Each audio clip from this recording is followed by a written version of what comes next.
Today is the 17th of August, 2017. I'm Keith Warr, and welcome to another episode of Homeless in Titusville. And today I'm being joined by, what is your name, ma'am? Donna. And your last name, Donna? Staley. Donna Staley. And what is your name, ma'am? Joanne. Joanne. And your last name? Staley. Okay. And Joanne, I see you are living out of your van here at Rotary Park. You're Donna. I'm sorry. I was so focused on Joanne. How long have you been living out of your van here at the park? For about 5 nights. We've been here. Wow. At least. And what is the cause of your homelessness? How come you're homeless? I've had cancer. I've been through radiation and chemo. We've had money set aside to take care of us. Ran out of money, and we are poor right now. We have nothing and no way to get anything till the next month. And what forms of income do you have? Do you work? Do either of you work? No, I'm disabled 100%. She's also disabled, so we collect disability income. So you're on Social Security disability? Yes. Wow. And when is the next time you're expected to get a payment? The 3rd of next month. So and the 1st for her for September. Wow. And you don't, and so even when you get that money, do you have a place lined up? No, I have nothing. I don't know what's going to happen. We've got to start searching. I need some help because I've tried a lot of apartments around here. Nobody has any vacancies.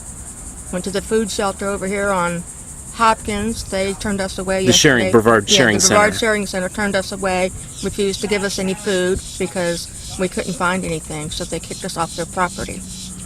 Wow. So we have no food, no drink, nothing. Wow. What organizations have you tried to get help? Well, other than the Sharing Center? That's it. I don't know of any place else. I do have a place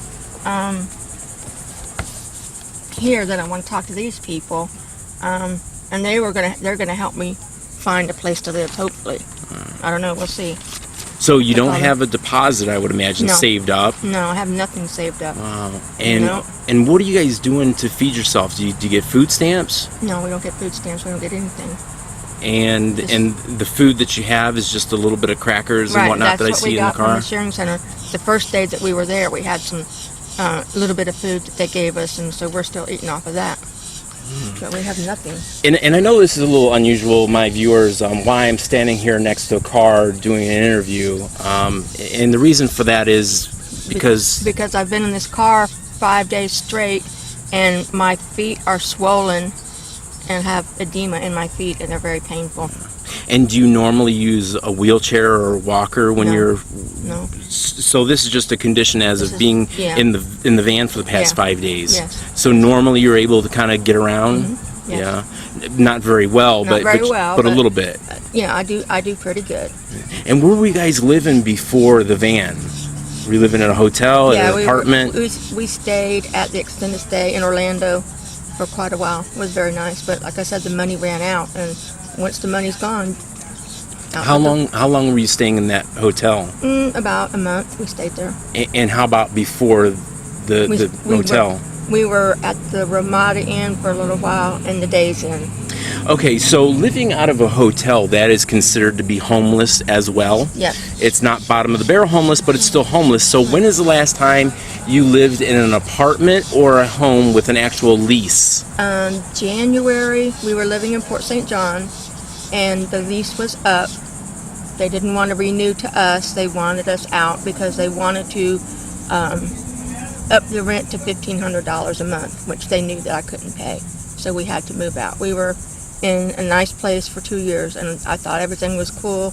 We were settled, getting bills paid, everything, but they kicked us out. Wow. Unbelievable. Yeah. I don't think most people see this, you guys as the face of homelessness. They don't think of, somebody like yourself, a cancer survivor, or somebody on Social Security, and you're homeless. You're living out of this van. This is everything that you guys own. These are all your possessions. Well, no, we have stuff in storage. You over do? In Orlando, yeah. We have 2 storages over in Orlando. And how do you afford to pay storage? Out of my money that I get, I get paid. Pay storage. And how much you guys pay in a month for that storage? $127. Wow. Yep. But I can't lose my stuff, Right. I've got a lot of stuff that I want to keep. Yeah. So it's safe over there until I get ready to go get it. And how come you're over here in Titusville now? Why Titusville? I can't. Well, we lived in Titusville. She was born here in Titusville. I do like Titusville, but it's got a long ways to go as far as helping people that are in my situation. I actually came over to see somebody that owes me money, and now she's not taking my phone calls at all. She won't answer.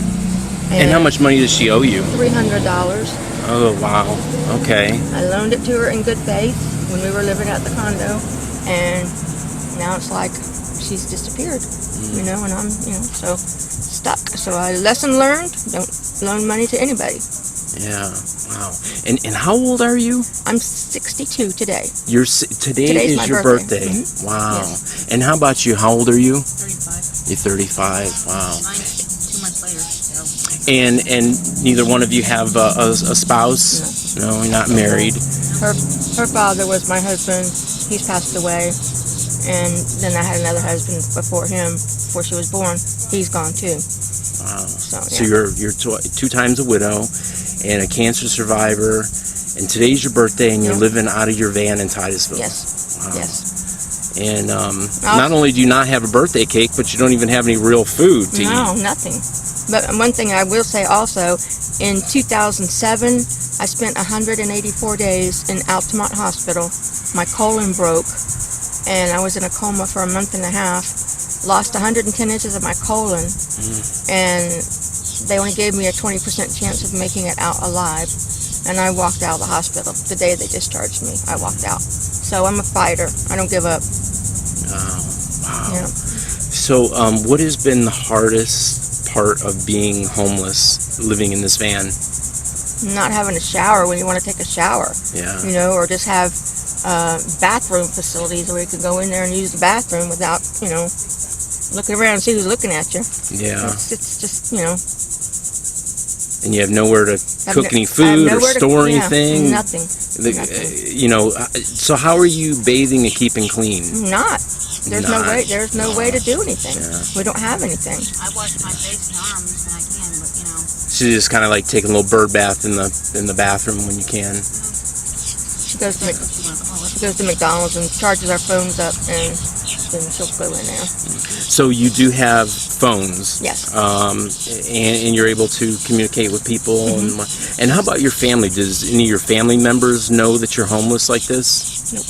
They don't care. They don't care. Wouldn't matter if they did. No. Do you have any other family here in Florida? Oh yeah, I've got two brothers. 2 brothers. But they don't care. Like I said, they don't care. And they wouldn't help you. No. Unbelievable. I don't want to get into it because it'll make me mad and I'll get upset. But no, I'm not going to be bothered with them. I will overcome this somehow, one way or the other. Right. So it's the 2 of you kind of sticking together here, being each other's buddy. And and what have you been doing all day? Like, how do you pass the time? What is it like being in this van? You just can't have the radio on because you kill the battery. Kill the battery. I feed the squirrels chips and crackers, and you know, watch them run around, act crazy, and watch the rainbows when they come, and you know, the clouds roll in. And how much gas do you have in your van? Quarter of a tank of gas, and that's it. So you're broke. You have no money. You have a quarter of a tank of gas. Right. And you're not homeless as a result of a bad habit. Like nobody gambles. Nobody drinks. Totally not. No, not on drugs. No alcohol. The main thing was, you know, you got to find a place to stay while you're doing chemo and radiation. I have anal and rectal cancer, and I went through all the treatments. Once you go through the treatments, then they're like, okay, we can't help you because the Florida hospital has a foundation. Well, I went to them before I spent all my money, and they said, nope, you've got money, you got to spend it before we can help you.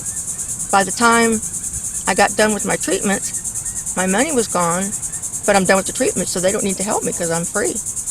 Wow. So they turned me away also, basically. So there's nothing, and there's no shelter. You know there's no shelter here in Titusville. There's nothing. There's nothing in Titusville. And thank God that it's not freezing cold outside because I'd be freaking out. Well, there's a cold weather shelter, but only if it's below 40 degrees. Right, definitely. So if it's 41 or 42 degrees, that's too warm. Yeah, right. You know. Yeah. But wow. Yep. It's a pits for sure, but you know, I'm going to overcome this one way or the other. I'm a survivor. And is this pretty much where you guys are hanging out on a daily basis? Is Yes. over here is Yes. in Rotary, and Yes. you're in this van? Yes. Wow. We're here all the time. Wow. Yeah. Well, listen, I really appreciate you being brave and courageous, and you know, doing an interview with me and letting welcome. people Thank you. see you and you know and another face of homelessness, Right. and what the reality is, you know, even for somebody who's survived cancer. Right. You know. I mean, just because you're homeless doesn't mean that you're a bad person. Right. No, You know, absolutely. it's just everybody has a situation. Everybody knows somebody that's fighting, you know, cancer, because it's not something that we can get away with, you know. Yeah. And you got to, you know, we need to start looking out for each other instead of, you know, get what I can get for myself and heck with the other person. Right. Start looking for the other person and help that person. Right. So, if any of your family or friends or anyone sees this video, do you have any messages for anyone? Is there anything you'd like anyone to know? Nope. No. Anything you'd like the viewers to know? I'm a survivor. Come see me. Survivor comes to you. Yep. All right, guys. Hey, listen. You know, you can friend me on Facebook at KEITHWOHR. You guys can leave me a message on YouTube. I do respond to those. And for now, I just appreciate you guys watching and taking the time to learn about your fellow human being. And we'll see you next time. Thanks for watching. Thank you. This is where I live. Take a look around. Say hi to Chirpy when you go around there. My bird is on the other side. You can say, come say hi to him. We love